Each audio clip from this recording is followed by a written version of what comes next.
ion dipole interaction.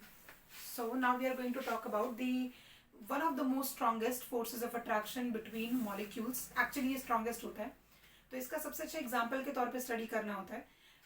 मतलब if you are asked about these topics in papers, do not go for direct definitions. मतलब definition तो आपको obviously लिखना ही पड़ेगा, but always try to start these kind of questions with an example.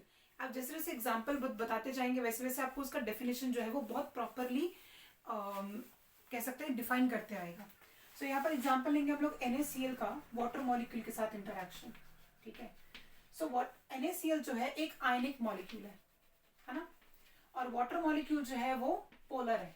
तो polar मतलब इसके पास एक डाइपोल मोमेंट एग्जिस्ट करेगा ऑब्वियसली. तो ये देखो, ये वाला आयनिक पार्ट हो गया और ये वाला डाइपोल वाला पार्ट हो गया. अब इन दोनों के बीच का जो इंटरेक्शन रहेगा वो आपको आयन डाइपोल इंटरेक्शन के फॉर्म में एक्सप्लेन कर देती है. सो सपोज वाटर मॉलिक्यूल हम लोग यहाँ पर लिखते हैं. ठीक है. ये रहा H और ये रहा H. ऑक्सीजन पे लोन पेयर ऑफ इलेक्ट्रॉन्स रहेंगे. ठीक है. तो अब देखो NaCl जो है, NaCl किन दो पार्ट में डिवाइड हो सकता है, मतलब divide in the sense release होता है आयंस के में. तो Na प्लस आयन बना सकता है प्लस Cl माइनस आयन बनाएगा. तो अब यहाँ पर इंटरेक्शन कैसा होगा. सपोज वाटर में हम लोगों ने NaCl डाला है, तो वहां पर आयन डाइपोल इंटरेक्शन कैसे होता है.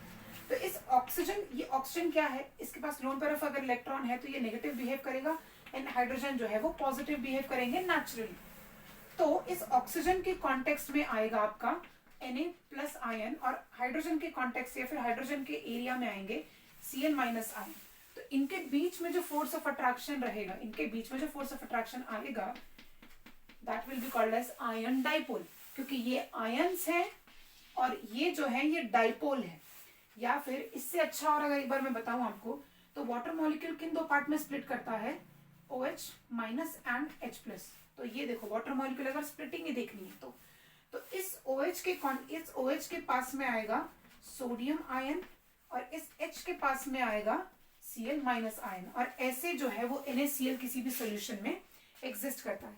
तो कहीं पर भी अगर एक डाइपोल मोमेंट कंसिस्टिंग मॉलिक्यूल है और उसके पास अगर आयन सराउंड करेंगे, तो उस डाइपोल के अराउंड में जो आयन्स है उनके बीच का जो इंटरेक्शन रहेगा, that will be called as ion dipole interaction.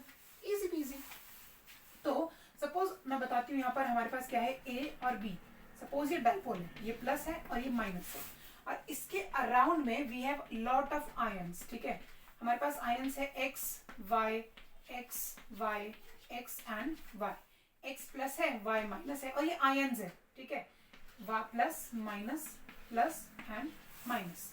तो ये माइनस वाले जो होंगे ये A के अराउंड अपने आप को ले आएंगे. तो ये Y यहाँ पर आ जाएगा, ये वाला Y यहाँ पर आ जाएगा, और जितने भी पॉजिटिव वाले होंगे वो B के पास चले जाएंगे. ठीक है.